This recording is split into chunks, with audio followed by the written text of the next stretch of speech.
السلام علیکم dear friends, welcome to the channel جو کہ ہے ایپیسوڈک ناول سٹوریز۔ ناول کا نام ہے عشق اور اس کو لکھا ہے ارید شاہ نے، جس کی قسط نمبر ہے 3۔ وہ زیان کے ساتھ اس وقت فلائٹ میں موجود تھا جسے تھوڑی ہی دیر میں پاکستان ایئرپورٹ پر لینڈ ہونا تھا۔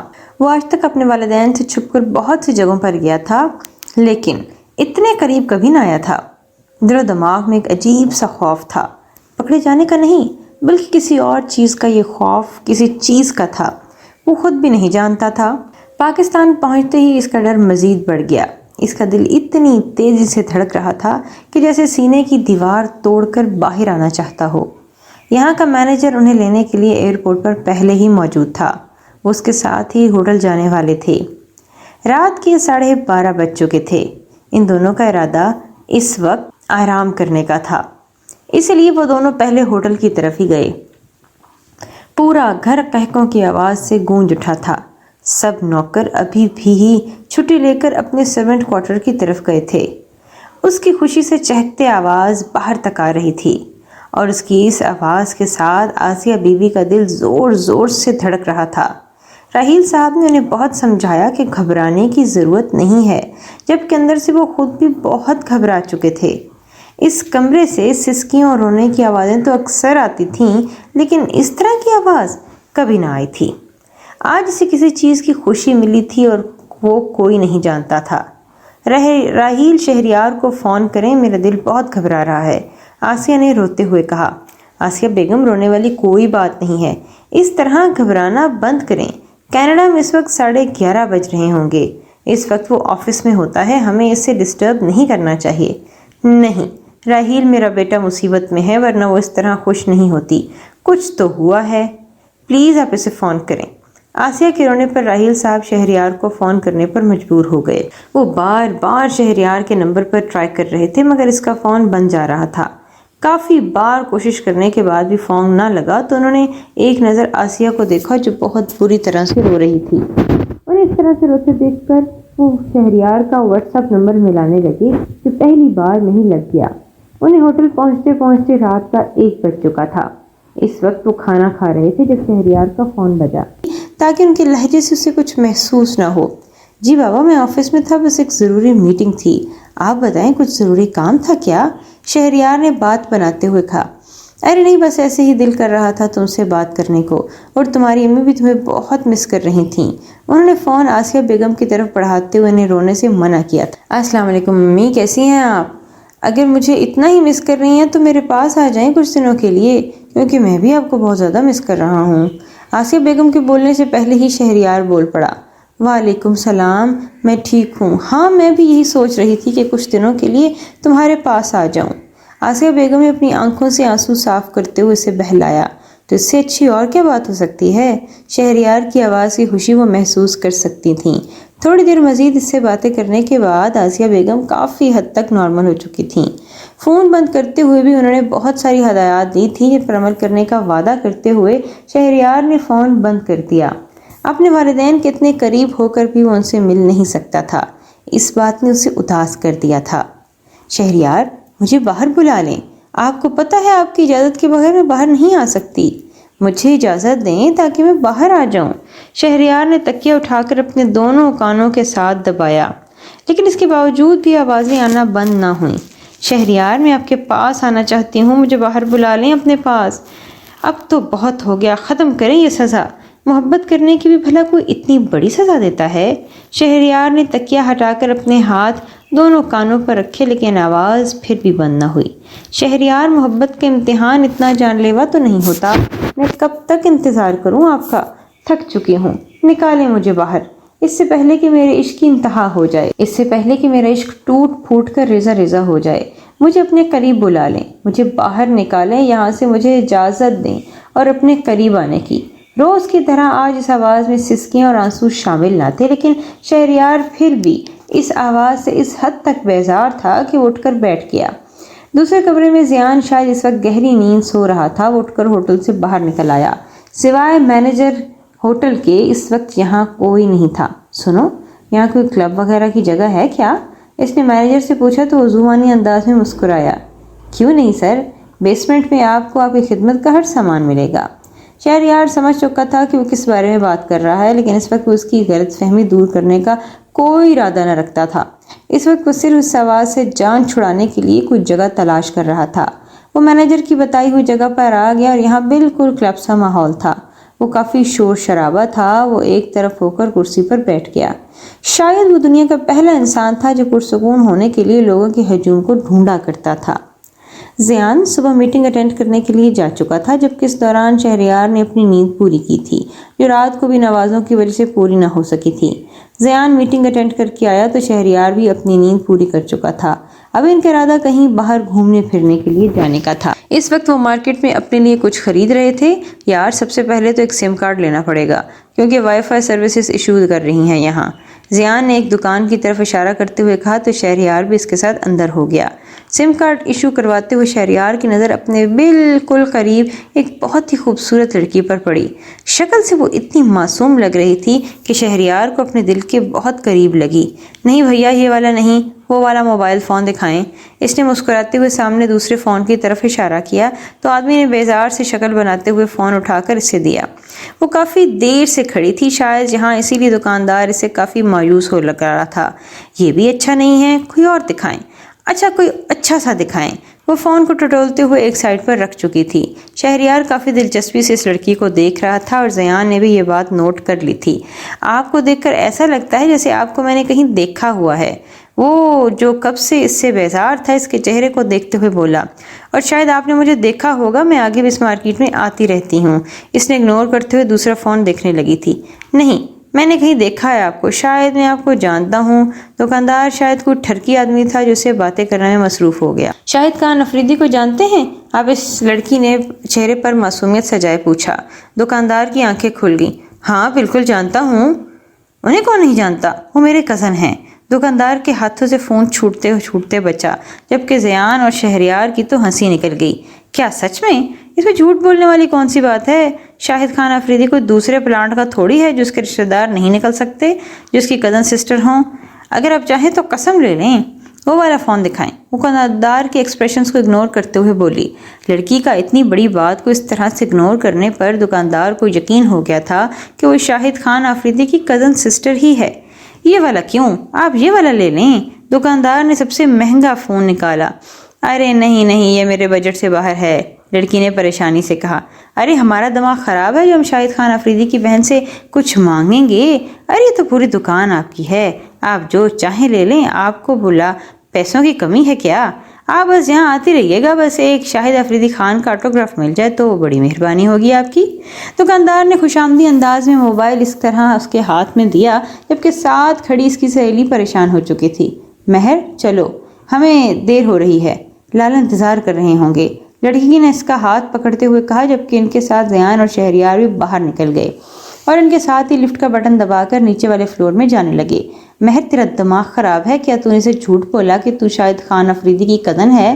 تجھے پتا ہے اگر ہم پکڑ گئے تو کیا ہوگا؟ اتنا مہنگا فون اٹھانے کی ضرورت کیا تھی؟ وہ دھیمی آواز میں اس پر چیخ رہی تھی، شاید لفٹ میں موجود 2 لڑکوں کا لحاظ کر رہی تھی۔ اس میں اتنا پریشان ہونے والی کون سی بات ہے؟ ایک اور بات یاد رکھنا، مہر خان فریدی کبھی جھوٹ نہیں بولتی۔ اور نجمہ خالہ کے بیٹے کا کیا نام ہے؟ بتا مجھے۔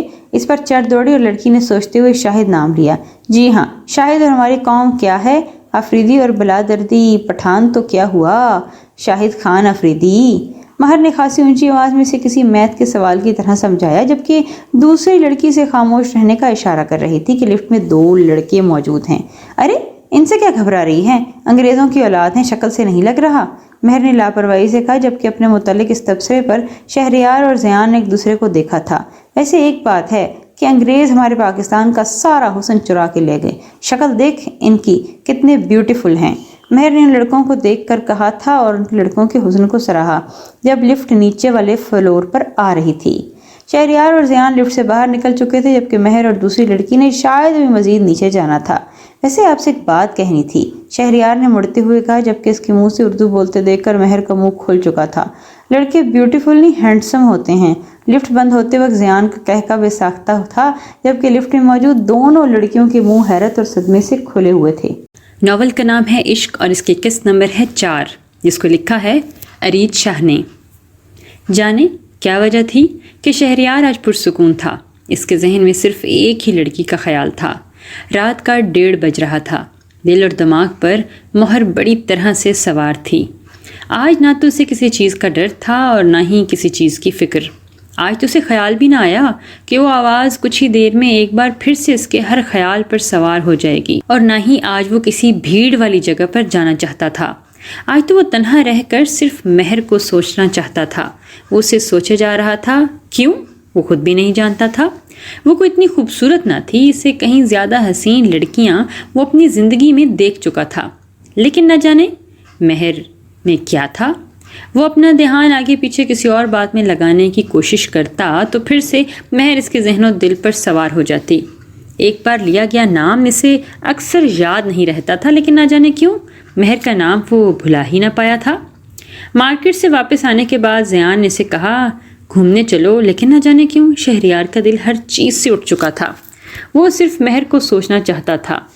وہ تو اس کے نام کے علاوہ اس کے بارے میں کچھ بھی نہ جانتا تھا۔ اسے تو یہ بھی نہیں پتا تھا کہ شاید زندگی میں آگے کبھی اس لڑکی سے ملاقات بھی ہوگی یا نہیں، لیکن سچ کہتے ہیں لوگ دل پر کسی کا زور نہیں چلتا، اور اس وقت وہ اپنے دل کے ہاتھوں بے حد مجبور تھا۔ وہ جتنا مہر کو اپنی سوچ سے نکالنے کی کوشش کرتا، وہ اتنی ہی اس کی ہر سوچ پر سوار ہو گئی۔ مہر، تم ابھی جاگ رہی ہو بیٹا؟ آدھی رات تک جاگ کر کیا کرتی ہو تم؟ اس کے ہاتھ میں فیری ٹیل بک دیکھ کر امی نے اس کے ہاتھ سے کتاب لینا چاہی۔ اوہو ماما پلیز، تھوڑی دیر کے بعد ہے، ابھی رکھ دوں گی، تقریباً اینڈ پہ ہوں، اگر یہاں پر چھوڑ دیا تو سارا مزہ خراب ہو جائے گا، مہر نے منت بھرے انداز میں کہا۔ کچھ دن کے بعد تمہاری بہن کی شادی ہے اور تم ساری رات جاگ کر یہ کتابیں پڑھتی رہتی ہو۔ اگر کچھ سیکھنے والی کتابیں ہوں تو الگ بات ہے۔ مہر نے کہا جا کر سو جاؤ، بہت وقت ہو گیا ہے۔ رابعہ نے غصے سے کہا تو مہر بوں بناتے ہوئے اپنے بیڈ پر آ گئی۔ جب دھیان اچانک ہی دوپہر والے ان 2 لڑکوں پر چلا گیا جو اس کا مذاق اڑا کر گئے تھے۔ زندگی میں کبھی تو تم دونوں سے دوبارہ ملاقات ہوگی نا، دیکھنا اس بے عزتی کا بدلہ میں کیسے لیتی ہوں۔ مہر دل ہی دل میں عہد کرتی نیند کی وادیوں میں گم ہو گئی۔ سکندر پہلی بار علی کے آبائے گاؤں آیا تھا۔ یہ اتنی خوبصورت جگہ تھی کہ سکندر یہیں کا ہو کر رہ جانا چاہتا تھا۔ وہ 3 دن سے یہاں تھا اور واپس جانے کا اس کا کوئی ارادہ نہیں تھا۔ اس وقت وہ اس پرسرار پہاڑی کے قریب تصویریں بنا رہا تھا جب علی نے اسے واپس کرنے کے لیے کہا تھا۔ چلتے ہیں یار، تھوڑی دیر میں کچھ فوٹو تو لینے دے۔ سکندر نے اسے ٹالتے ہوئے کہا تو اس کے ساتھ چل دیا۔ ہم اور اوپر نہیں جائیں گے سکندر، یہ پہاڑی پراسرار ہے، ہمیں یہیں سے واپس جانا چاہیے۔ یہ علاقہ خطرناک ہونے کی وجہ سے علی کے والدین یہ علاقہ چھوڑ کر کافی سال پہلے ہی شہر شفٹ ہو چکے تھے، اور وہیں پر سکندر اس کا دوست بنا تھا۔ سکندر کو آگے پیچھے گھومنے کا شوق تھا اور علی بھی اس کے شوق میں اس کا بھرپور ساتھ دیتا تھا۔ اس بار علی بہت عرصے سے ہی اپنے آبائی گاؤں جانے کا پلان بنا رہا تھا، جب سکندر بھی اس کے ساتھ ہی یہیں آ گیا، اور تب سے اس کا واپس جانے کا کوئی ارادہ نہ تھا۔ یہ پراسرار پہاڑی اسے اپنی طرف کھینچتی تھی، جبکہ علیہ نے کتنی بار اس سے جانے سے منع کیا تھا۔ علی، پہاڑی کی اس طرف ندی بہ رہی ہیں، اور پہاڑی کی چوٹی پر کھڑا علی کو آواز دے رہا تھا جو اس سے کافی فاصلے پر تھا۔ وہ مزید اوپر نہیں جانا چاہتا تھا بلکہ اسے بھی واپس چلنے کے لیے کہہ رہا تھا، لیکن سکندر نے کسی کی بات مانا تو اس نے سیکھا ہی نہ تھا۔ بس سکندر، بہت ہو گیا، اندھیرا ہونے والا ہے اور میں جا رہا ہوں، اگر تجھے آنا ہے تو آ جا۔ علی کے پاس بس یہی ایک آخری راستہ تھا۔ وہ جانتا تھا کہ وہ اکیلا یہاں نہیں رکے گا کیونکہ اسے واپسی کا راستہ ٹھیک سے نہیں پتا تھا۔ اوکے فائن، چلو، لیکن اب صبح یہاں واپس آئیں گے، سکندر نے شرط رکھتے ہوئے کہا تو علی نے گردن ہلائی اور شکر ادا کیا کہ کم از کم اس کو ساتھ واپس آ رہا ہے۔ پہاڑی سے اترتے وقت سکندر نے ایک نظر اس پہاڑی کی طرف دیکھا۔ یار کتنی خوبصورت جگہ ہے، وہ بے ساختہ بولا۔ خوبصورت سے کہیں زیادہ یہ پراسرار اور خطرناک جگہ ہے۔ سکندر، چلو یہاں سے، علی سے سمجھاتا ہوا آگے بڑھ چکا تھا، جبکہ سکندر اس کے ڈر پر نفی میں گردن ہلاتا اس کے پیچھے آیا۔ جب اچانک سے اسے یوں محسوس ہوا کہ کوئی پیچھے سے اسے دیکھ رہا ہے، وہ ایک بار پھر سے رکا، پیچھے پہاڑی کی طرف دیکھنے لگا، لیکن وہاں دور دور تک کوئی نہ تھا۔ وہ سر جھٹکتا آگے کی طرف جانے لگا، جب اسے پیچھے سے پھر اسی طرح سے نظروں کا حصار محسوس ہوا۔ کیا ہوا؟ چلنا، علی نے اسے پیچھے دیکھتے ہوئے کہا تو اس کے پیچھے آیا۔ آگے کی طرف قدم اٹھاتے ہوئے سکندر کو ایسے محسوس ہوا جیسے پیچھے کوئی بہت مایوسی سے اسے جاتا دیکھ کر کسی کی نظروں کے حصار نے اسے ایک بار پھر سے پیچھے دیکھنے پر مجبور کیا، لیکن ہر بار کی طرح اس بار سکندر کو کوئی مایوسی نہ ہوئی۔ اسی پہاڑی کی چوٹی پر اسے سفید لباس میں ایک خوبصورت لڑکی نظر آئی۔ اتنی دور سے وہ دیکھ نہیں سکتا تھا کہ وہ خوبصورت ہے یا نہیں، لیکن سکندر کو ایسا لگا جیسے وہ اس سے دل کی نظروں سے دیکھ رہا ہو۔ بے شک اس سے زیادہ خوبصورت لڑکی سکندر نے اپنی زندگی میں نہیں دیکھی تھی۔ اس لڑکی کو دیکھتے ہوئے اس کے لب مسکرائے تھے۔ سکندر اب کیوں رکا ہے، چل۔ یہاں سے علی نے پھر سے پکارا تو سکندر نے پہاڑی کی چوٹی کی طرف اشارہ کیا۔ کیا ہے؟ علی نے پہاڑ دیکھتے ہوئے پوچھا، جبکہ سکندر کی نظروں نے اس بار وہاں کسی کو بھی نہ دیکھا تھا۔ ارے وہ ابھی، سکندر کچھ بولتے بولتے رک گیا، جبکہ علی پریشانی سے اسے دیکھنے لگا۔ وہاں کیا سکندر؟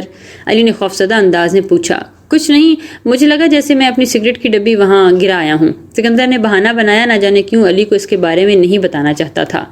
بازار برا پڑا تھا، مل جائیں گے، اور چل جہاں سے۔ علی نے اس پر خفگی سے کہا تو وہ مسکراتا ہوا اس کے ساتھ آیا۔ وہ کافی دیر سے سونے کی کوشش کر رہا تھا، کبھی اس طرف کروٹ بدلتا تو کبھی اس طرف۔ اکثر اس وقت سے پہلے سو جاتا تھا، لیکن نہ جانے کیوں آج مہر کی باتوں نے سونے نہ دیا۔ اس لڑکی کو دیکھتے ہوئے بھی مشکل سے چند گھنٹے ہوئے تھے، وہ اتنی خوبصورت تو نہ تھی کہ وہ اس کی وجہ سے اپنی نیند خراب کرتا۔ کچھ ہی دیر میں ان آوازوں کا سلسلہ پھر سے شروع ہونے والا تھا۔ شہریار کو ہمیشہ سے لگتا تھا کہ آواز صرف اس کا وہم ہے، ورنہ ان آوازوں کو کوئی اور بھی تو سنتا، صرف اسے ہی وہ آوازیں کیوں آتی؟ یہی وجہ تھی کہ اب ان آوازوں کا خوف اس کے اندر ختم ہو چکا تھا۔ اس نے ڈاکٹر سے بھی اپنا چیک اپ کروایا تھا اور ان کا بھی یہی کہنا تھا کہ یہ صرف ایک وہم ہے اور کچھ نہیں۔ اسی لیے شہریار نے بھی آہستہ آہستہ گھبرانا چھوڑ دیا۔ وقت 2 سے اوپر ہو چکا تھا۔ اسے اس وقت تک اس طرح کی کوئی آواز نہ آئی۔ آج صحیح معنوں میں یقین ہو چکا تھا کہ یہ آوازیں صرف وہم ہیں اور کچھ نہیں، ورنہ آج جب وہ خود ان آوازوں کا منتظر ہے، وہ انتظار کر رہا ہے کہ کب اس کی نیند خراب ہو، تو وہ آواز اسے کیوں نہیں آ رہی؟ کیونکہ وہ لاشعوری طور پر اسے وہم کو حقیقت میں بدلتے دیکھنا چاہتا تھا۔ وہ اپنا سر جھٹکتا بیڈ پر آ گیا اور ایک بار پھر سے مہر اس کی چاروں طرف حاوی ہونے لگی۔ کیا چیز ہے وہ لڑکی؟ اس نے ہنستے ہوئے کروٹ بدلی۔ مہر خان آفریدی، تم سے تو ملنا پڑے گا۔ شہریار مسکراتا ہوا اس بار سیدھا ہو کر لیٹا اور چھت کو گھورنے لگا۔ جانے کیوں آج اسے کمرے کی ہر ایک کونے میں مہر کا عکس محسوس ہو رہا تھا۔ ابھی تک وہ مہر کو محسوس کر رہا تھا، جب اسے خود اپنا آپ کسی کی نظروں کے حصار میں محسوس ہوا۔ اس نے کمرے کی چاروں طرف نظریں گھمائی، لیکن وہاں کوئی بھی موجود نہ تھا۔ وہ اپنا وہم سمجھتا ہوا لائٹ آف کر کے لیٹ گیا۔ پھر اسے محسوس ہوا کہ کوئی بہت قریب اس کے بیٹھا گھور رہا ہے۔ کوئی ہے اس کے کمرے میں اس کے علاوہ بھی۔ اس نے لائٹ آن کی اور کمرے کو دیکھا، لیکن کوئی بھی نہ تھا۔ کیا ہو رہا ہے مجھے؟ وہ بڑبڑاتا ہوا واپس لیٹ گیا۔ ابھی سے لیٹے ہوئے تھوڑی ہی دیر گزری ہوگی کہ ایک بار پھر سے اسے اپنے قریب کوئی محسوس ہوا۔ اسے لگا تھا جو بھی کوئی اس کے قریب ہے وہ اس سے سخت خفا ہے، لیکن اسے نظر کوئی نہ آیا۔ تھوڑا وقت مزید سر رکا۔ اسے اپنے سینے پر دباؤ محسوس ہوا، اس طرح کا دباؤ کہ اسے لگے کہ کوئی اس کا دل اپنی مٹھی میں بھینچنے مسل رہا ہو۔ اس کے دل سے درد کی ٹھیس اٹھنے لگی، اس کے سانس اکھڑنے لگی۔ ایسا محسوس ہوا جیسے سانسوں کی ڈوری ابھی ٹوٹنے والی ہے۔ اس نے اٹھنے کی کوشش کی، چلانا چاہا، لیکن اس کی زبان تلو سے چپک چکی تھی۔ خوف سے پورے جسم پر پسینہ آ چکا تھا، وہ پوری طرح سے پسینے میں بھیگ چکا تھا۔ درد کی شدت نہ سہتے ہوئے اس کی سانسیں اکھڑنے لگی۔ اسے لگا اگر مزید 2 منٹ وہ اسی کیفیت میں رہا تو یقیناً مر جائے گا۔ اسے اپنی موت بالکل قریب محسوس ہونے لگی جب اسے اپنے کان کے قریب آواز آئی، اس دل پر اور تم پر صرف ساریسا کا حق ہے۔ خبردار جو تم نے اس دل میں کسی اور کو بسانے کی کوشش کی۔ میرے 22 سال کا انتظار بے مول مت کرو شہریار، اگر میں مر بھی گئی تو بھی تمہیں زندہ نہیں رہنے دوں گی۔ تمہاری سانسوں کی ڈوری میری سانسوں سے جڑی ہے۔ میرے ساتھ بے وفائی کرنے کی غلطی ہرگز مت کرنا۔ عشق کیا ہے تم سے، ہر عشق کی انتہا کر کے بہت مشکل سے جہاں تک آئی ہوں۔ میری بدقسمتی دیکھو کہ میں تمہیں چھو تک نہیں سکتی سوائے تمہارے دل کے۔ تمہیں محسوس کرنے کا بھی حق نہیں دیا گیا مجھے۔ 22 سال سے پل پر تڑپتی ہوں میں، لیکن تمہاری اجازت کے بغیر میں آزاد بھی نہیں ہو سکتی، لیکن تمہارے عشق سے میں آزاد ہونا بھی نہیں چاہتی۔ اپنے دل پر قابو کرو، جو ساریسا کا ہے وہ صرف ساریسا کا ہے۔ سنا تم نے؟ تم صرف ساریسا کے ہو۔ اپنے بالکل قریب یہ آواز محسوس کرتے اسے اپنے اوپر بوجھ کم ہوتا محسوس ہوا۔ ایسے لگا جیسے اس کے دل کو کسی نے اچانک آزاد کر دیا ہو۔ وہ زندگی کی طرف لوٹ آیا تھا۔ شہریار نے فوراً لائٹ آن کی اور پورے کمرے کا جائزہ لیا، لیکن یہاں کوئی نہ تھا، اور شیشے کے سامنے آ کر رکا اور تیزی سے اپنی شرٹ اتارنے لگا۔ لیکن یہ میرا وہم تھا، وہ سوچ رہا تھا۔ جب نظر سامنے شیشے پر دل کے مقام پر ہاتھ کا چھاپا تھا، یہ وہم نہیں حقیقت تھی۔ شہریار نے اپنے سینے پر ہاتھ رکھا اور اس کا دل بہت تیزی سے دھڑک رہا تھا، جیسے ٹوٹی ہوئی سانسوں کا سلسلہ واپس جڑ رہا ہو۔ اس وقت بھی خوف سے اس کا جسم کانپ رہا تھا۔ سامنے نظر آتا اپنے سینے کے بیچ ہاتھ کا نشان اسے مزید خوف میں مبتلا کر رہا تھا۔ ایک بات تو آج کلیئر ہو گئی تھی، وہ آواز وہم نہیں بلکہ حقیقت تھی۔ کوئی تو تھا جس کا وجود اس کے ساتھ جڑا ہوا تھا۔